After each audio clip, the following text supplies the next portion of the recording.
एही दिसंबर में होई सगाई, चढ़ते जनवरी हो जाए विदाई।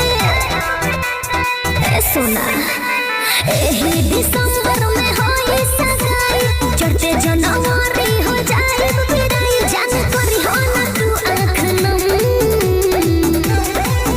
तेरी आने की खुशी ना तेरे जाने का गम, नया माल नए साल में मचा लेंगे हम।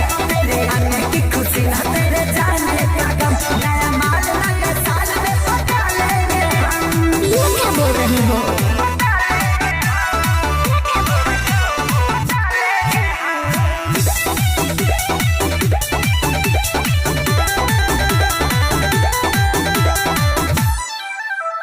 आई बराती तो जल पिटी हो छाती, रोई हो जानी हमरा खाती हो।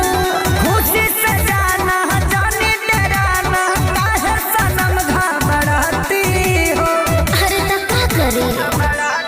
ए आई बराती तो जल पिटी हो छाती, रोई हो जानी हमरा खाती हो।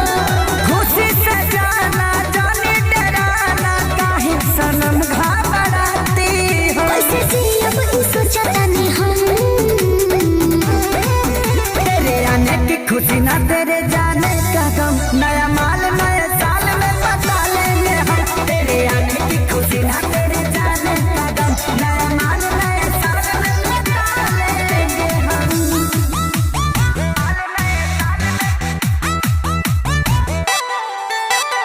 Music by Arya Sharma.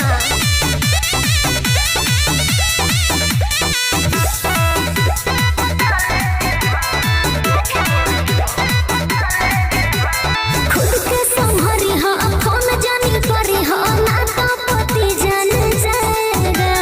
जइबू जहाँ हनीमून बखेसरिया, पिकनिक मनावे वही आएगा। ए खुद के संभरी हो, फोन जानी करी हो, ना तो पति जान जाएगा। जइबू जहाँ हनीमून बखेसरी, पिकनिक मनावे वही आएगा। फिर का सुधा कर संगे रन, की खुशी ना तेरे जाने का गम, नया माल नए साल में मचा लेंगे हम। तेरे आने की खुशी ना तेरे जाने का गम, नया माल नए साल में मचा लेंगे हम।